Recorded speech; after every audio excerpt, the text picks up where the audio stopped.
माननीय न्यायालय जेवर द्वारा वो खारिज कर दी गई। खारिज नहीं की गई भाई एपी सिंह, क्यों आप देश की जनता को गुमराह कर रहे हो भाई जी?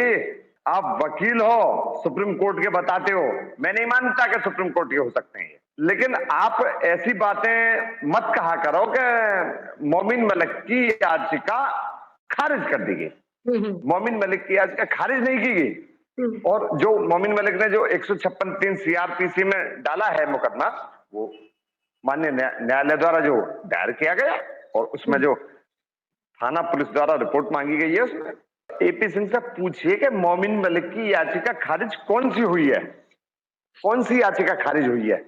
झूठ बोल रहे हो यार, आप झूठ बोल रहे हो। मोमिन मलिक की कोई याचिका माननीय न्यायालय जेवर द्वारा, एक याचिका तो खारिज होने लायक थी, वो खारिज हो गई, स्टेटस रिपोर्ट, प्रोग्रेस रिपोर्ट, और उसका कोई औचित्य नहीं था। मैंने, मोमिन जी मेरे पास भी आए थे, मैंने उनसे मना किया था कि मैंने इसका कोई औचित्य नहीं है, इसको मत डालिए, बस खारिज हो गई, कोई दिक्कत नहीं। पर लेकिन जो दूसरी जो उन्होंने वाद दायर किया था, तो उसके लिए एपी सिंह ने ये कहा कि देखिए सुनिए, 156(3) सीआरपीसी के तहत कोर्ट में तभी व्यक्ति जाता है जब थाने पर मुकदमा पंजीकृत नहीं होता, और यदि थाने पर मुकदमा पंजीकृत होता तो 156(3) सीआरपीसी में कोई व्यक्ति क्यों आएगा? बिल्कुल नहीं आएगा। और थाना मुकदमा पंजीकृत नहीं करता है तो ही व्यक्ति 156(3) सीआरपीसी के तहत माननीय न्यायालय के समक्ष अपना वाद दायर करेगा, और माननीय न्यायालय को यदि ऐसा प्रतीत होता है कि मामला विवेचना के लायक है तो ही वो एफआईआर के आदेश कर सकते हैं, वरना 156(3) सीआरपीसी का वाद खारिज भी हो सकता है, और अगर खारिज होने योग्य नहीं है तो उसको एज ए कंप्लेंट भी ट्रीट किया जा सकता है। मैं अपनी घरवाली को अभी जाकर के पीटूंगा सरिता जी, एक झापड़ उसको लगाऊंगा, तो क्या वो मोहल्ले के अंदर कह देगी कि मेरे हस्बैंड ने मुझको मारा? बिल्कुल नहीं कहेगी, नहीं कह सकती। चार्जशीट के लिए मैं नहीं कह सकता, क्योंकि जब विवेचना पूरी हो जाएगी मुकदमे की तो चार्जशीट दाखिल हो। 18 अप्रैल में नहीं है सरिता जी कुछ भी। 18 अप्रैल में मोमिन मलिक जी ने जो 156(3) सीआरपीसी के तहत जो वाद दायर किया है, उसमें सिर्फ और सिर्फ थाने से रिपोर्ट आनी है। रिपोर्ट क्या आनी है? क्या इस मामले में थाना हाजा पर मुकदमा पंजीकृत है या नहीं, सिर्फ और सिर्फ ये रिपोर्ट आनी।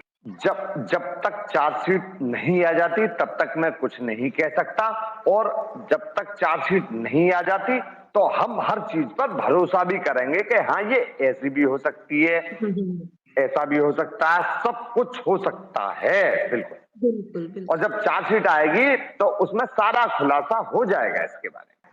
कभी नहीं आएंगे ऐसे फोटो कभी नहीं आएंगे आपके पास, मैं क्या बता रहा हूं आपको, कभी फोटो आपके पास आएंगे ही नहीं।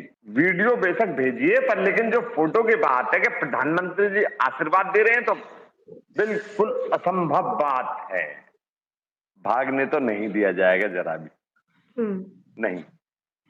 एक अपराधी को भारत सरकार द्वारा पकड़ लिया गया है, तो जिसने अपराध किया तो अपराधी को पकड़ लिया गया और उसको सजा बखूबी मिलेगी, चाहे कोई अपराधी है। मैं नहीं कह रहा कि सीमा अपराधी है या नहीं है, पर जो भी अपराधी है उसको अपराध किया है तो उसको सजा मिलेगी। मामला हो सकता है कि जेवर थाने को ऐसा ना लगा हो कि ये मामला पंजीकृत होने योग्य नहीं है, तभी तो व्यक्ति 156(3) सीआरपीसी में जाता है।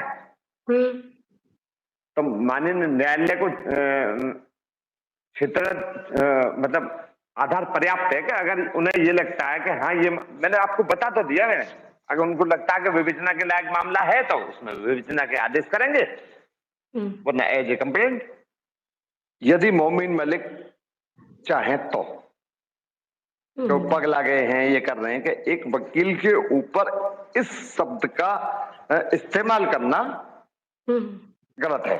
और जबकि हमारी भारत की कोर्टों में एक वकील जो होता है विद्वान अधिवक्ता होता है, विद्वान, और वो उसको पागल बोल रही हैं। मोमिन मलिक जी को करना चाहिए ऐसा? ये मोमिन मलिक सुना, ऑडियो मैंने सुना था, लेकिन ऑडियो की सच्चाई के बारे में मैं नहीं कह सकता कि ऑडियो ये जो है सही है या गलत है। बिल्कुल, बिल्कुल। एपी सिंह, बोल दूं शब्द, बोल दूं, बिल्कुल। बोल दूं? हाँ, हाँ, बिल्कुल। एपी सिंह शब्द काट दिया मैंने, वॉइस काट दिया मैंने। एपी सिंह घोड़ा दौड़ा लेना, मतलब समझ गए होंगे, दर्शक समझ गए होंगे। हाँ जी। एपी सिंह तक के घोड़ा दौड़ा लेना, पर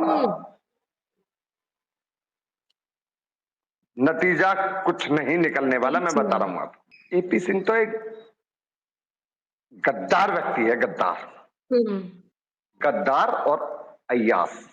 बिल्कुल। वो जैसे निर्भया वाले में बच गए, ऐसे या में बच जाएंगे, पर नतीजा इनको कुछ नहीं दे पाएंगे। बिल्कुल, बिल्कुल। बिगड़ेगा या ना बिगड़ेगा, वो कानून के तहत ही होगा सारा कुछ। नहीं। जो इनके सपोर्टर हैं या इनके विपरीत है, कानून के मतलब इसका रिजल्ट सभी को पता है क्या होना है, क्या नहीं होना। मैं नहीं कह रहा कि सीमा यहाँ रहो या ना जाओ, सीमा के यहाँ रहने से मुझे कोई नुकसान नहीं, कोई फायदा नहीं, बिल्कुल भी। और सीमा यहाँ से चली जाए तो मेरा कोई नुकसान नहीं, कोई फायदा नहीं। मैं इसके बारे में तब तक कुछ नहीं कह सकता कि जब तक कोर्ट में चार्जशीट दाखिल नहीं हो जाती। कोई इसकी बहन जी है या कोई भैया जी है तो उसके बारे में मैं नहीं कह सकता जब तक कोर्ट में चार्जशीट दाखिल नहीं हो जाती। हाँ, इसके भैया जी के बारे में जरूर पूरे देश को पता है। माननीय न्यायालय जेवर द्वारा वो खारिज कर दी गई। खारिज नहीं की गई भाई। एपी सिंह, क्यों आप देश की जनता को गुमराह कर रहे हो भाई जी? आप वकील हो, सुप्रीम कोर्ट के बताते हो, मैं नहीं मानता कि सुप्रीम कोर्ट के हो सकते हैं, लेकिन आप ऐसी बातें मत कहा करो कि मोमिन मलिक की याचिका खारिज कर दी गई।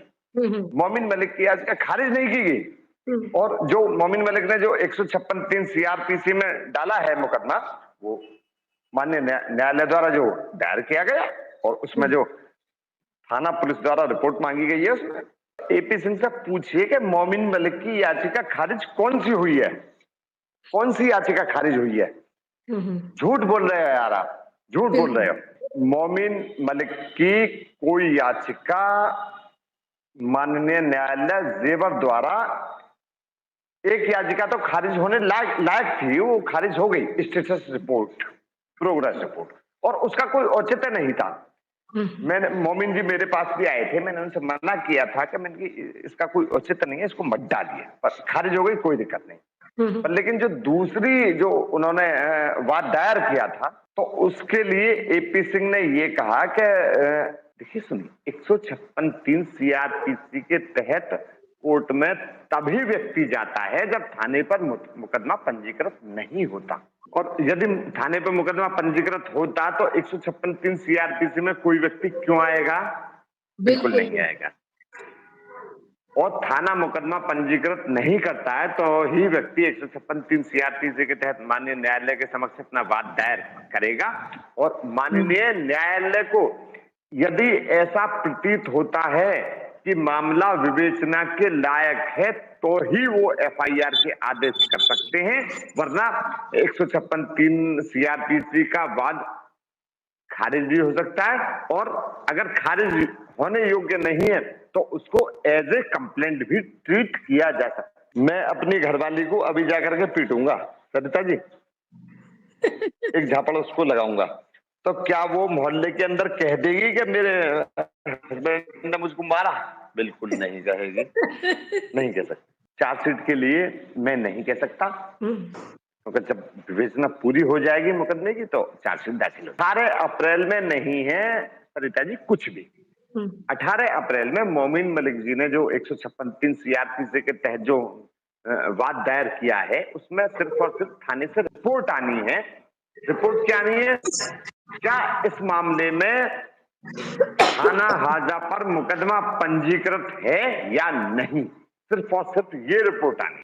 जब तक चार्जशीट नहीं आ जाती तब तक मैं कुछ नहीं कह सकता, और जब तक चार्जशीट नहीं आ जाती तो हम हर चीज पर भरोसा भी करेंगे कि हाँ ये ऐसी भी हो सकती है, ऐसा भी हो सकता है, सब कुछ हो सकता है, बिल्कुल। बिल्कुल, और बिल्कुल। जब चार्जशीट आएगी तो उसमें सारा खुलासा हो जाएगा इसके बारे में। कभी नहीं आएंगे ऐसे फोटो कभी नहीं आएंगे आपके पास। मैं क्या बता रहा हूं आपको, कभी फोटो आपके पास आएंगे ही नहीं। वीडियो बेशक भेजिए, पर लेकिन जो फोटो की बात है कि प्रधानमंत्री जी आशीर्वाद दे रहे हैं, तो बिल्कुल असंभव बात है।